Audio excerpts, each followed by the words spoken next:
Hi guys, welcome back to another episode of Sin and Tonic. Today's story is that of the Somerton Man. Has this cold case been solved? Let's go.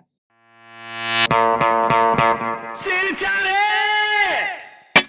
Hello, how are we? Hope you're all doing okay and you've had a nice weekend. It's very cold and rainy here, same as always. Let's dive on into today's case because I'm very excited about this one. It captured me. So, we're going to the 1st of December 1948. A man was found by two jockeys. That's right, jockeys. Unusual to have jockeys in a story. They were on the beach, Somerton Beach, and they found a deceased man. He was in an unusual position and it was all a bit eerie actually. So they went over to the body. He was sort of slouched back. He had his legs out in front of him. I'll share a picture. And it looked very much like he had just died in his sleep. He hadn't been washed up. He hadn't drowned. It was like he just sat down on that beach and died. He had an unlit cigarette to the right of him. And when the police searched his belongings, they found an unused second-class rail ticket from Adelaide to Henley Beach and a bus ticket from the city that also had not been used. There was a metal comb made in the USA that was found in his pocket, along with a half-empty packet of juicy fruit chewing gum. Do you remember juicy fruit? Do they still do juicy fruit chewing gum? I used to love that. I think it was in a yellow packet. I mean, it might have been different in 1948, but what? I love that, juicy fruit. Mum. They also found a carton of cigarettes with 7 cigarettes in, but those 7 cigarettes were of a different brand to the box. And they found a little box of matches as well. Witnesses came forward to say that they had seen him in that position on the beach the day before. So 7 o'clock and between 7:30 and 8, so different witnesses. The people that saw him at 7 o'clock, 7 p.m, they said that they saw his arm move. And the people that saw him a bit later, they said that they assumed that he was drunk or just having a kip, just having a little nap. I mean, people do just lay and chill on the beach. So it wasn't that unusual that nobody was like, oh, is he okay? Is he alive? People, it's kind of a normal affair to be like that. However, he was not in like beach attire. He was fully dressed. He wasn't wearing like togs or anything. Togs, is that the right word? Like beach wear.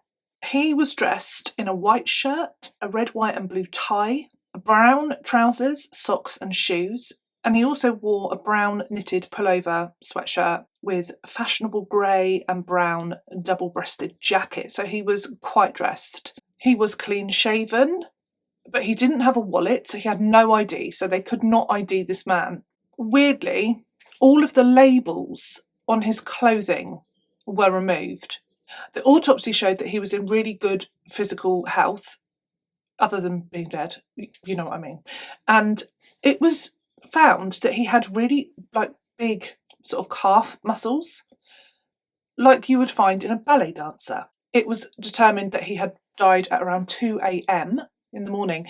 That's quite sad because he was seen at between 7 and 8 on the beach in that position there. So did it take him that long to die? That's very sad, isn't it? And a very long death. His last meal had been a pasty.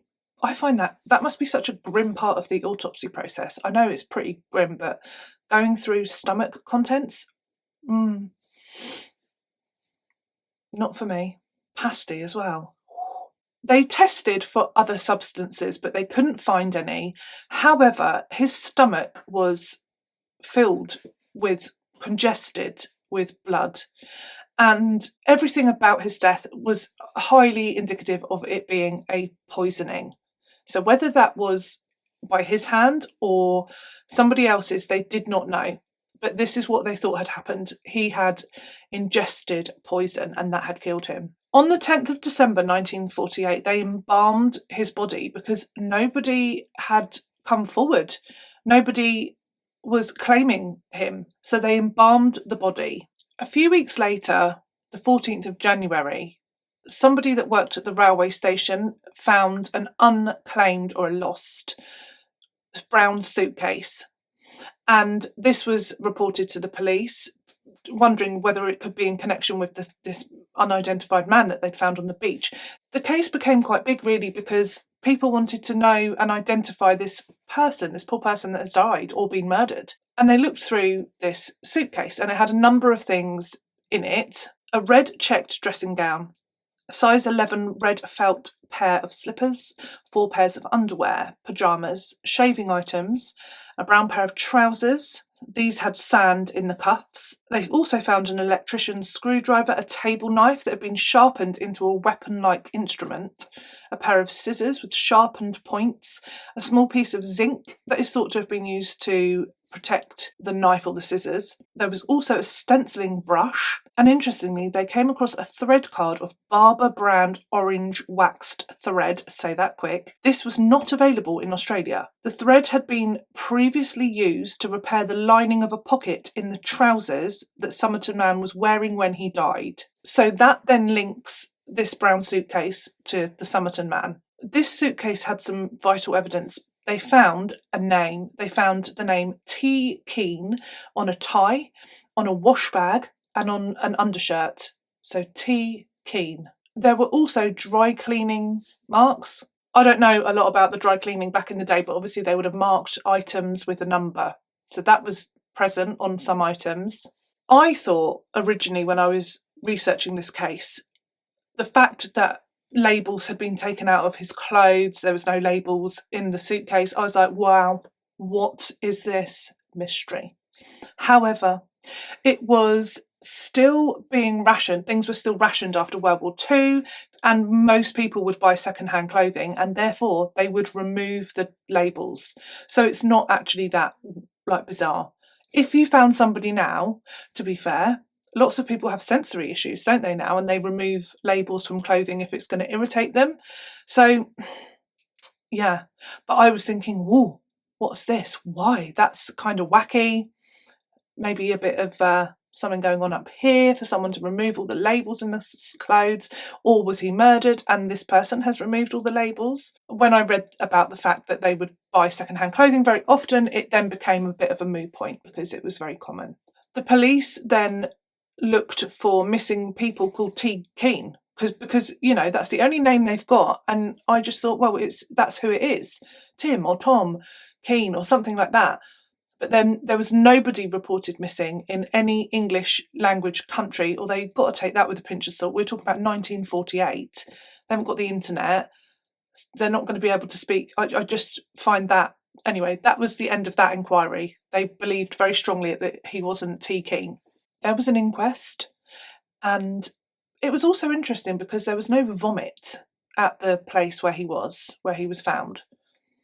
And from witnesses, he was there from 7 o'clock in the evening, or did he maybe wander off and come back? Not sure. Unlikely, I would say. But there was no vomit around the body, and that would be something that you would expect if somebody had been poisoned. But there was none. And his shoes were incredibly clean. It was said that they had been polished just before he had died, like not long before. So there was a theory that perhaps he had been murdered and then brought to the beach when he was dead, and that's why there was no vomit around the body, and that his shoes were so clean, perhaps. And then, at the time of the inquest, so months later, months after he's died, they're looking through the evidence, and they find, it wasn't found at first, but they find it now, in his pocket, a very small piece of paper that's been screwed up. And they missed that originally. Oh my gosh. So they unscrew this piece of paper. On it, it says, Tamam should. I will type that on the screen in case I've said it incorrectly. It's a Persian phrase that means is over or is finished. That to me seemed quite poignant. Either somebody has purposefully left that in his pocket, or he has left it himself. Even more wahoo, this piece of paper, scrunched up, is the final page of a book they discovered. It had been torn from a copy of, I'm going to have to read it because it's a long thing to say, Rubaiyat of Omar Khayyam, excuse me, I'm probably not saying this right, authored by 12th century poet Omar Khayyam, Khayyam. Going to go with that. Apologies if that's wrong. So then the police, they ask the public if anybody can find, have a look for this book, because it's been torn from that book, and the book was not found on his person. It was not found in his luggage. So people, he might have left it somewhere. Had somebody picked it up? Now, somebody came forward and said that they had a copy of this book, and the last page had been torn out. Wow. And it had been put in the back seat of their car. That's bizarre. Oh, rhymes. The man said that he had taken a drive to Somerton Beach, parked his car, and gotten out and left the car unlocked. And he'd gone for a walk, I believe, with a friend, brother-in-law. When they returned to the car, his brother-in-law turned around and saw that the book was on the back seat, or the footwell in the back of the car, and thought, that's really weird. The theme of the poetry in that book, mother of gosh.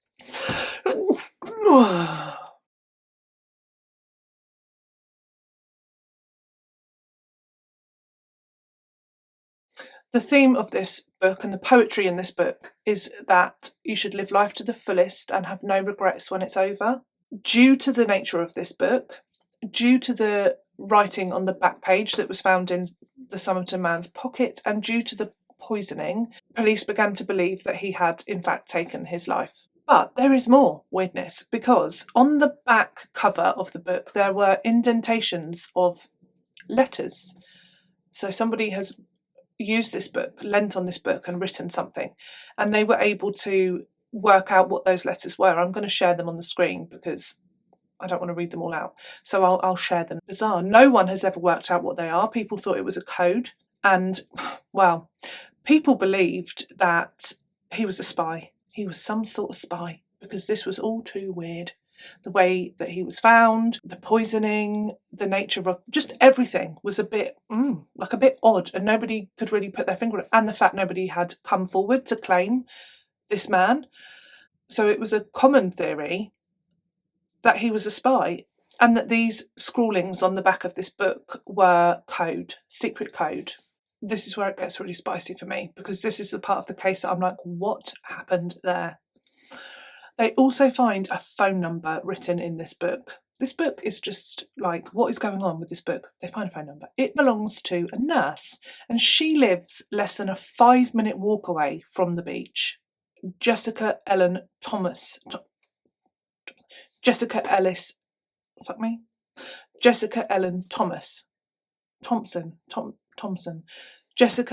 Ellen Thompson.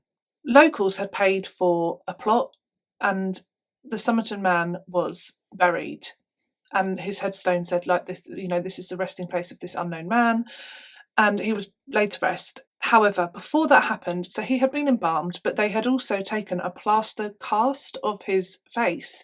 He was still unidentified, poor man. They took this to this nurse, Jessica, and they said, your number is in this book that belonged to him, and we want to know if you can identify him. And they showed her the plaster cast. She said, no idea who that is, but she had a very visceral reaction to the plaster cast. She looked at it, she seemed shocked, taken aback, like she'd seen a ghost. She was very odd, and she refused to look at it again. She couldn't look at the thing. That's a very odd reaction. And she swore blind that she didn't know who this man was. She did have a copy of that book. I'm not going to say the name of it again because I can't, I'll write it. And she said that she had that book and when she was a nurse in World War II, and she gave that book to an army officer called Alf Boxall. She then moved to Melbourne after the war, and she got married, and she never heard from Alf again until he did write to her, and she wrote back and said, I'm married now, move on, mate. And he still had the book as far as she was aware. There was a possibility that this man on the beach, the Somerton man, was Alf Boxall. However, they searched for Alf and they found Alf, and he was alive and well. So, not Alf. I think there is so much more, and it's so frustrating that we will never know. But Jessica, she had such a reaction to seeing the plaster cast image. Apparently it looked like she was going to faint. I read somewhere, someone did think their hypotheses, their thoughts on it, were that she'd met the Somerton Man and that he wasn't in a good way and that he was thinking of unaliving himself. And because she was a nurse, that possibly she had given him her phone number and said, like, you can talk to me, please don't hurt yourself, or what have you. This is obviously just someone's thought, but it did make me think.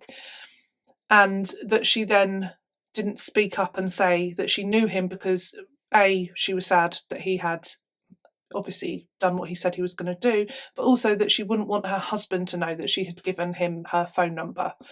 I don't know, but it is a possibility, I suppose.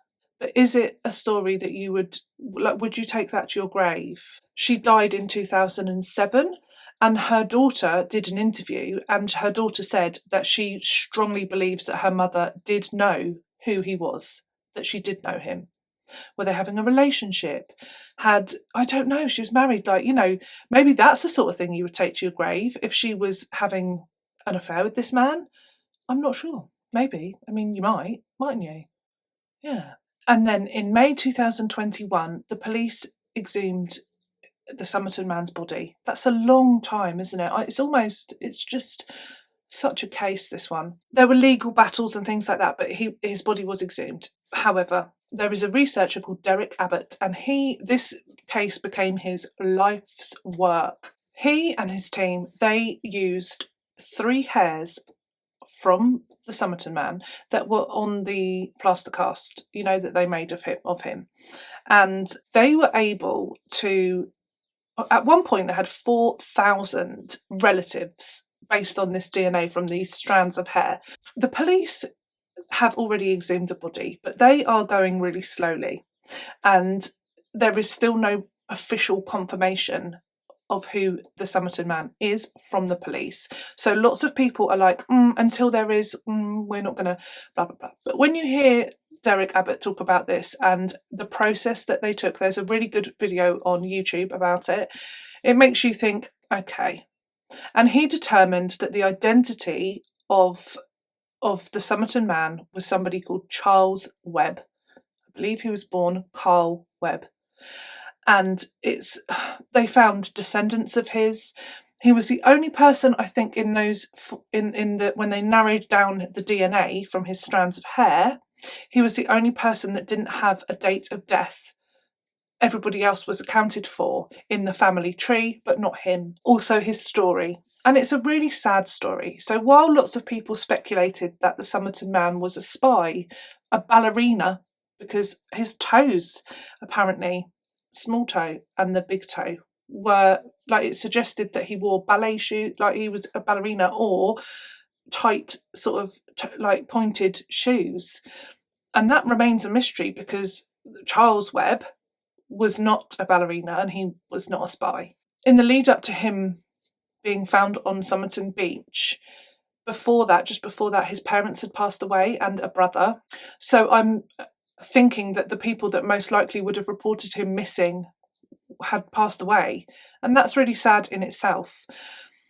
Also, in the year leading up to his death, he had left his home, and it's thought that he had quite a few issues going on. He had been married, and that marriage had then ended in divorce, and his wife had filed the papers and she had described him as violent and just a lot to handle, and that his mental health was not good. So it sounds like he was in a very dark place before he left home. And I'm guessing that people, they just thought, wow, he's crazy and he's gone. So he wasn't missed, and that's really sad.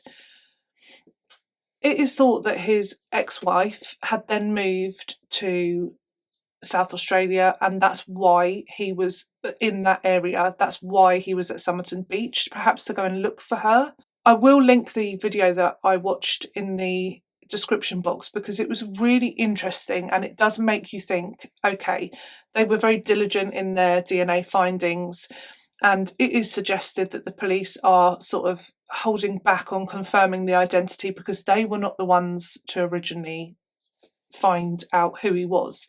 This Derek Abbott got there first. But I don't know how true that is. Maybe that's like a big ego thing though, isn't it? Well, I'm going to not... Things just, I think, tend to be a lot slower due to resources and money and things like that. What do I know? So, after all of this mystery surrounding this person, it's highly probable that the Somerton Man is Charles Webb. Derek Abbott and his team, they contacted some descendants or people they believed to be descendants, and they asked them if they would give DNA, and they did, some of them, and they were linked to Charles Webb. One of the people, Stuart Webb, he looks so much like him, and he then goes off and finds some photo books, photo albums from his father or his grandfather in this documentary, and he shows a picture of family gatherings, and there is a man, and his grandma has labelled everybody with their names, and he's called Charlie, and he looks like the Somerton Man. It's 20 years before he passes away, before he dies, so he does look different, but just younger, and it just looks like the Somerton Man. So that's Charlie. It is a sad story because he was unidentified for so long, and nobody had missed him, and that just feels sad, doesn't it? But he's found now, and I hope that the police confirm it soon for his family's sake, so that they can bury him, they can rebury. I'm not sure if I don't think he has been, and he can have a headstone with his name on it. That's, respect, isn't it? So, it's also sad because he was obviously having a very difficult, challenging time in his life. Some things had gone awry. His parents had both died, his brother, he lost a lot of people, and then his marriage fell apart, maybe because of that, I'm not sure, but his wife left him, and he was in a very dark, dark place. We don't really know what he did for that year in between leaving home and being found on Somerton Beach, and it does lean towards the fact that his life became too much sadness, too much going on in there, and that he chose to unalive himself. So that would seem like the story, which is a sad story. Little did he know when he sat on that beach with that little piece of paper in his pocket and he decided to do what he did, that it would cause so much mystery and this huge story. I don't think he would have ever imagined that, ever. But that is his story. I found it fascinating, and there's so many cases of missing people and unidentified people that never ever get solved. I also read that there's another case that's been solved, an old one, so I'm going to have to look into that one as well. Not old, but I think old-ish. So it just is amazing when these old, cold cases come full circle and there's answers. I like that. Anyhow, that is all I have for you on today's case. I've got no idea about the ballerina, his feet, or why they were like that, and the calf muscles. He played football. He was active. He was an active man in his life. When they found his identity to be Charles Webb, they looked into his life, and he was an active, fit man, which would just explain his calf muscles. Perhaps he was wearing shoes that didn't fit for a year. I don't know. That's bizarre, isn't it? But his shoes weren't like that, the ones that he was wearing on the beach. So that's just a bit of another mystery. Another mystery. Hope you've all had a wonderful weekend, my loves. We are going to be moving soon, and I have got a lot to do. It's all a bit last minute, so I've got a lot of things to do. So do bear with me if over the next sort of 4 to 6 weeks I might be on one video a week. I'm going to try not to, but I might. And also, because I have an appointment now that's on a Monday, I will not be able to get my Tuesday video out until Wednesdays. So what do you know? So for a while, it's just Wednesdays instead of Tuesdays. But that's okay. Just thought I'd fill you in. Bit of housekeeping. Right. I'm going to love you and leave you. Thank you so much for joining me for another episode of Sin and Tonic. Hope you join me next week with another true crime story in a glass or a vase or a jug of gin. Be good, and I will see you on Friday. Bye.